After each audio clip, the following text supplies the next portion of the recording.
Hi everyone, I am Antonusia, Assistant Professor from the Department of Aeronautical Engineering, Gojan School of Business and Technology. I am going to take the topic on aerodynamics from the Unit 2, one of the most fundamental and exciting areas in aerospace engineering. Let's dive into this.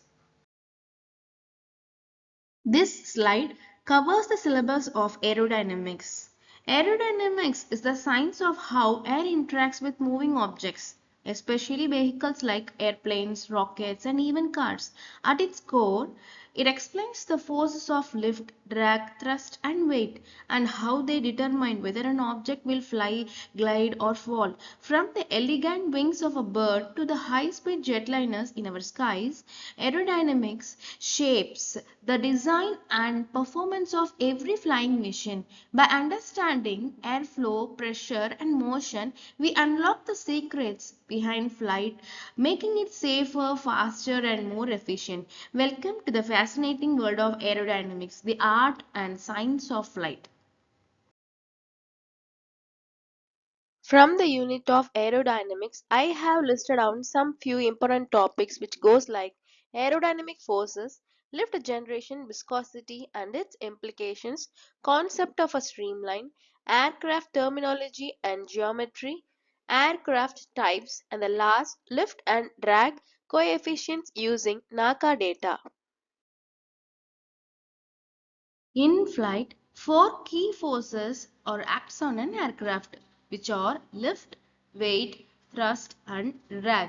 Each are playing a vital role in flight dynamics. Thrust is the forward force produced by the aircraft engine or propeller. Drag is the resistant force that acts opposite to thrust, act that is caused by the disruption of airflow. Lift is the upward force which generated by air flowing over the wings, contracting the weight, right? So, understanding how these forces interact and how we control them using engines and flight surfaces is essential to master flight. So, and the last is weight. Weight is the downward force due to gravity acting on the aircraft mass. Right. Together they form the foundation of all flight dynamics. So controlling these forces allows stable takeoff, cruising and landing. Foundation of flight. The shape of an airfoil plays a crucial role in generating lift. It is defined with a curved upper surface and a flatter lower surface to create a pressure difference. This shape causes air to move faster over the top, which reduces pressure, a concept which is explained by Bernoulli's principle. Meanwhile, Newton's third law also applies as the wing pushes air downward and equal and opposite forces which lift the aircraft upward. Together, these two principles explains how airfoil produce lift. This clever design allows the aircraft to rise against gravity and stay in the air. Understanding airfoil behavior is key to mastering aerodynamics. It is a science behind every smooth takeoff and controlled flight. One of the prominent force which act in aircraft is drag. Drag is the aerodynamic force that resists an aircraft motion through the air. It also acts opposite to the direction of flight and parallel to the relative airflow. As the aircraft moves forward, drag pulls it backward and much like wind resistance. The faster the aircraft moves, the greater the drag it must overcome. Pilot must balance drag with thrust to maintain steady flight, which also reducing drag improves fuel efficiency and its performance. Understanding the drag is essential to designing streamlined efficient aircraft. Key factors which influence how much lift an aircraft can generate. First, the airfoil shape. A well-designed curved wing helps create a strong lift. Next, angle of attack. The angle between the wing and incoming airflow increases and its boost lift, but only up to a certain limit before stall occurs. Airspeed also matters. Faster airflow over the wing increases the lift force. Then comes air density. Denser air like at lower altitude provides more lift. These four factors work together to keep an aircraft airborne. Pilot and engineers must understand them to ensure safe and efficient flight. Mastering lift control is essential to the art of flying. Dynamics of thrust generation. Thrust is the forward force that propels an aircraft through the air. It's produced by the engine or propellers and act along the aircraft longitudinal axis. Stronger engine power means more thrust and helping the aircraft to accelerate and climb. Air density also plays a role. A higher density improves engine performance and thrust output.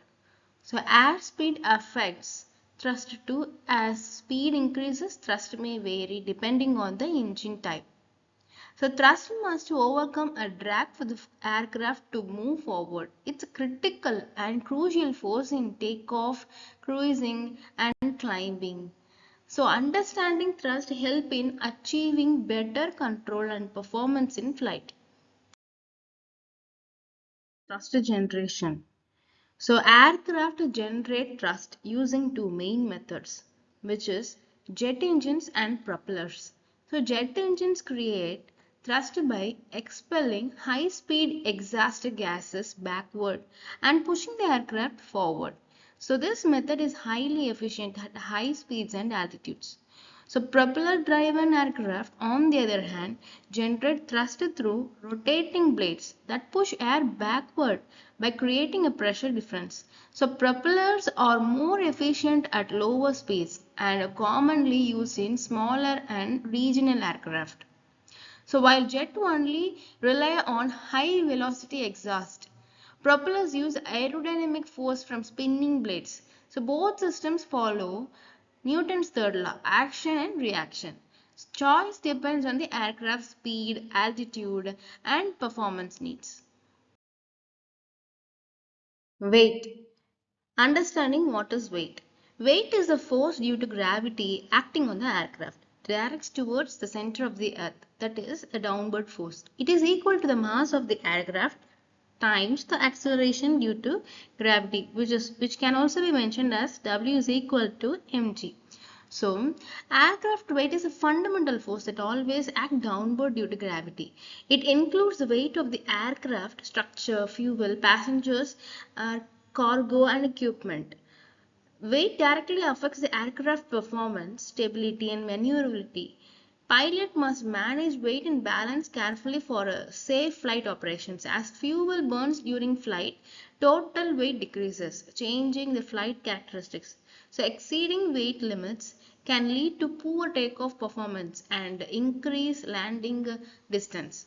So proper weight distributions ensures the aircraft center of gravity stays within safe limits. Factors affecting flight stability of an aircraft.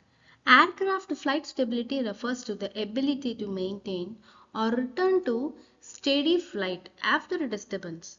So there are several key factors which affects the stability, which are center of gravity, uh, that must be within proper limits and not too far aft can reduce the control.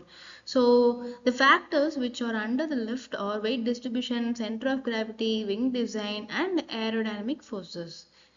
The factors which comes under the fuel which can affect the stability are aircraft load, passenger load, cargo weight, fuel distribution, and fuel consumptions. So these both factors can affect the aircraft flight stability the most. What is the concept behind the streamline? Streamline is an imaginary line in a fluid flow field so that the tangent at any point on the streamline is in the direction of the instantaneous velocity of the fluid particles at that point. So a streamline is an imaginary line that represents the path followed by fluid particles like air in steady flow. It shows the direction of airflow at every point around an object, such as an aircraft wing. Air moves smoothly along these lines without crossing them in laminar flow. The spacing of streamline indicates the flow speed. So closer streamlines means faster airflow. Boundary layer. Boundary layer is a thin layer of fluid which close to the surface which affects the viscosity that are significant. As air flows over the surface, shear stress develops. This is the tangential force per unit area caused by fluid friction, which is denoted by the symbol tau, and plays a key role in drag formation. Within this boundary layer, the air velocity increases from zero at the surface to free stream velocity. This change in speed is called velocity profile. The shape of this profile helps to determine whether the flow is laminar or turbulent. So understanding these concepts is vital for controlling drag and improving the aerodynamic efficiency. Boundary layer is the thin region of airflow near a surface which affects the viscosity, and it is very noticeable. It begins at the leading edge of a surface and grows thicker along the direction of flow. There are two main types of boundary layer, which are laminar and turbulent, right? So in the laminar region, the airflow will be smooth and orderly with layers sliding over the other, and the flow continues. The disturbance can cause a shift to turbulent flow, which is chaotic and mixes air more aggressively. This change happens in the transition zone, where flow becomes unstable. Laminar flow has less drag, while turbulent flow sticks to the surface better. Understanding these layers' behavior is the key to efficient aircraft and aerodynamic design. Lift generation viscosity and its implications. So we already came to know what is lift, and viscosity, which influences the development of the boundary layer, can affect the pressure distribution, and it may lead to the lift generate. So here the viscosity, which is the internal frictions within the air, plays a crucial role in this process. Because of viscosity, a boundary layer forms along the wing surface, affecting airflow behavior. It can lead to flow separation, which reduces the lift and increases the drag. So skin friction drag increases with viscosity. Turbulent flow increases skin friction drag but can reduce overall drag by preventing flow separation, isn't it? So engineers must design wings to delay separations and manage viscous effects. Understanding the viscosity is essential for predicting lift performance and improving the aerodynamic efficiency. Viscosity effects on airflow. The viscosity affects on airflow which are under four conditions, which is a thin layer of air forms along the wing surface due to the viscosity. This layer is called boundary layer. Then the flow separation occurs due to the viscous effect, can cause the airflow to separate. This reduces the lift and increase the drag on the wing. At the trailing edge. So in this trailing edge condition, the viscosity ensures smooth airflow at the trailing edge, which is essential to stable the lift production, which can generate the circulations at the trailing edge. Viscosity allows circulations around the airfoil. It enables the flow to adhere to the surface.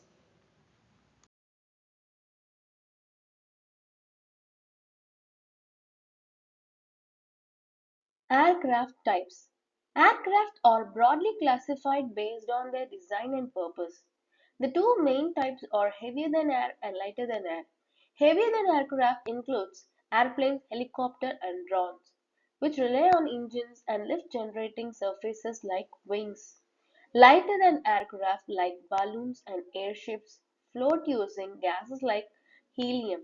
Within airplanes, there are further types commercial, military, cargo, and private jets, each designed for specific missions. Understanding these categories helps us appreciate the wide range of flying missions in usage today. Terminology and geometry refers to specific vocabulary and spatial relationships used to describe the structure and the components of an aircraft. This includes the term for wing shapes, angles, and the overall layout of the aircraft, as well as the angle of attack and other aerodynamic characteristics.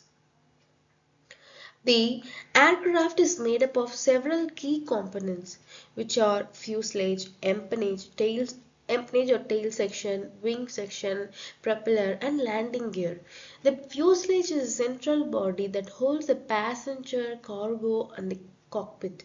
The wings, which include the part like flaps, ailerons, and which to control the lift and roll. The empennage or the tail section that contains the rudder and elevator for yaw and pitch control. The landing gear which supports the aircraft during ground operations and the engine which provides thrust.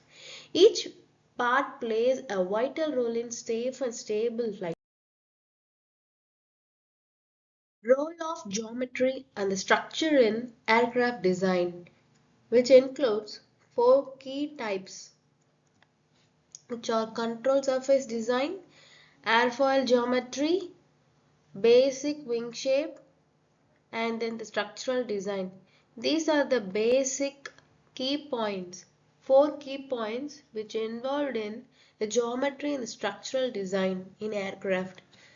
The control surface design is a complex process, but it has a relatively low influence on overall flight performance. In contrast, airfoil geometry plays a critical role, significantly affecting the performance, and comes with a high design complexity. The basic wing shape has minimal influence and is simpler to design. On the other hand, the structural design greatly impacts the aircraft's strength and stability. It typically involves lower complexity compared to the other aerodynamics element. Aircraft types in general aviation.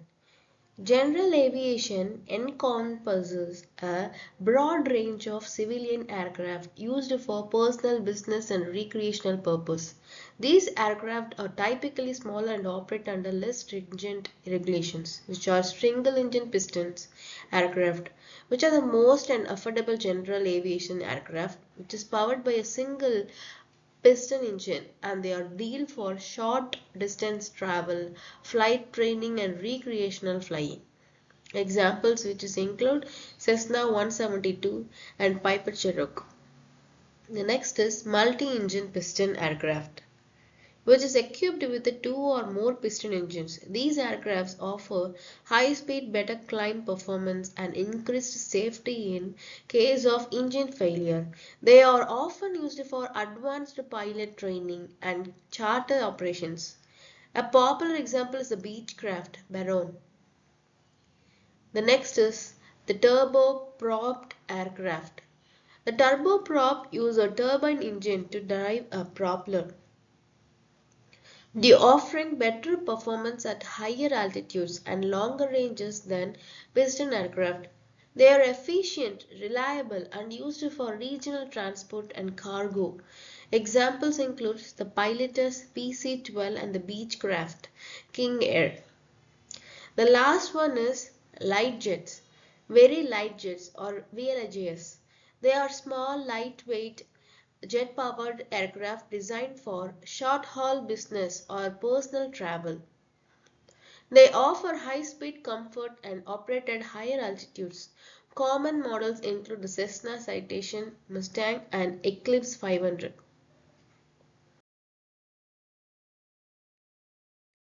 Commercial aviation operations.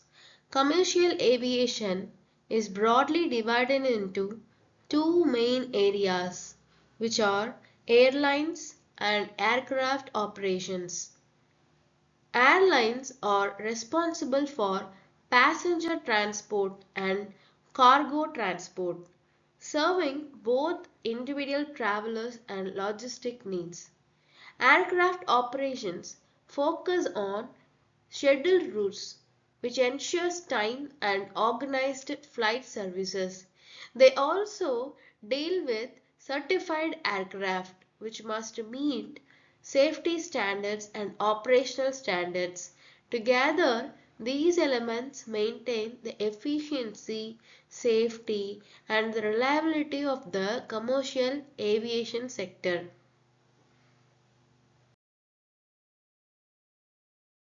Types of military aviation. Military aviation involves aircraft which is used by armed forces for combat missions, reconnaissance, transport, and other defense operations. These aircraft are specialized for tactical and strategical roles. Transport aircraft prioritize the payload over speed for logistical support. Bombers. Bombers are high-speed aircraft with a significant payload capacity. Helicopters. Helicopters which offers low-speed maneuverability with limited payload. Fighter jets are designed for high-speed agility with minimal load. Formation of NACA. Efficient aircraft design begins with the formation of NACA. National Advisory Committee for Aeronautics. NACA played a crucial role in advancing aeronautics in the United States. One of their major achievements was the development of airfoils, creating specific shapes optimized for aircraft performance. They introduced a standardized numerical system to categorize airfoil precisely and its properties also. These innovations led to efficient aircraft design, enabling safer, faster, and then more efficient. This innovation also influenced the aerodynamic planes and the aviations today. The NACO airfoil is a specific type of airfoil shape which was developed in the years 1920s and 1930s. These airfoils are designed for aircraft wings and propellers and are defined with a standardized numerical system that indicates their geometrical properties. Airfoil terminology geometry. This diagram illustrates the key element of airfoil geometry. The leading edge is the front point where airflow meets the airfoil, and the trailing edge is where the airflow exists. The chord line connects these two points, defining the airfoil's length. The mean camber line runs midway between the upper and lower surfaces, showing the curvature. Maximum camber and its location influence its characteristics. The maximum thickness and its positions affect both lift and drag. The leading edge radius determines how smoothly air flows over the airfoil.